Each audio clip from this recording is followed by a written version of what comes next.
Le Seigneur est une chose et nous en sommes une autre. Et nous arrivons ici précisément à la nature et à la signification de cette école de Christ. Comment ce problème pourra-t-il être résolu? Il se résout tout simplement de cette façon.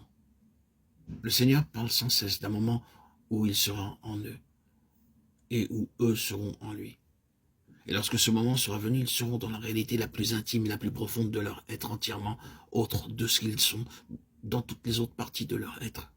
C'est dire qu'il y aura en eux ce qui est Christ, ce qu'est Christ, en tout ce qu'il est, lui, absolument autre dans leur personne même, dans leur âme, dans leur corps. Ils seront entièrement différents de ce qu'il est, lui, au centre même de leur esprit. Ils penseront parfois que la chose la meilleure à faire serait celle-ci. Mais celui qui, en eux, est entièrement autre, ne leur permettra pas de le faire. Ils penseront parfois que la chose la plus sage serait de ne pas faire ceci, et celui qui est en eux est entièrement autre, insiste, en fait, fais ceci. L'homme extérieur dit, c'est une folie, je ne ferai que courir au désastre. L'homme intérieur reprend, il faut le faire. Ces deux ne peuvent arriver à une entente, il est intérieur et il est entièrement autre. Et notre éducation consiste à nous apprendre à le suivre, lui, à marcher dans sa voie. Si quelqu'un veut venir après moi, qu'il renonce à lui-même et qu'il me suive, renonce à nous-mêmes, à nos arguments, à nos jugements, à notre bon sens parfois, qu'il me suive, et Christ sera toujours justifié. Certains hommes ont fait les choses les plus folles aux yeux du monde, et ils ont été justifiés. Cela n'est pas dit pour nous suggérer la pensée d'aller commencer à faire des choses folles. Je parle ici de l'autorité de Christ en nous, de la différence de Christ d'avec nous-mêmes. Et c'est la première leçon que le Saint-Esprit nous enseigne. À tous ceux qui entrent dans l'école de Christ, qu'il y a cette grande différence, cette grande séparation de lui. Lui est une chose, et que nous, avec toutes nos aspirations religieuses même, nous en sommes une autre.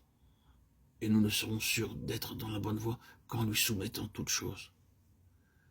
C'est pourquoi la prière doit avoir une si grande place dans la vie d'un enfant de Dieu. Et c'est pourquoi la prière avait une si grande place dans sa vie lorsqu'il était ici-bas.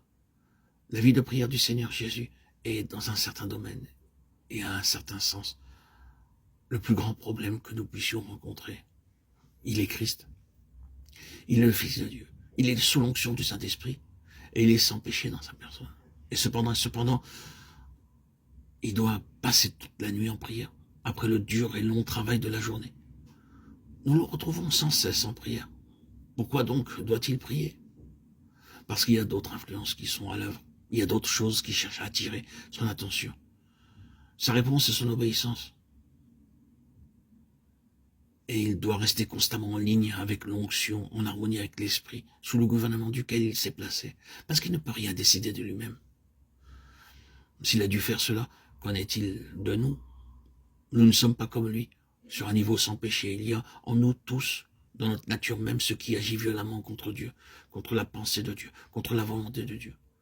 Oh, combien nous est-il donc plus nécessaire d'avoir une vie de prière, dans laquelle l'esprit peut nous garder droit, nous maintenir dans la ligne du dessein divin, nous diriger dans les voies du Seigneur et dans les temps du Seigneur.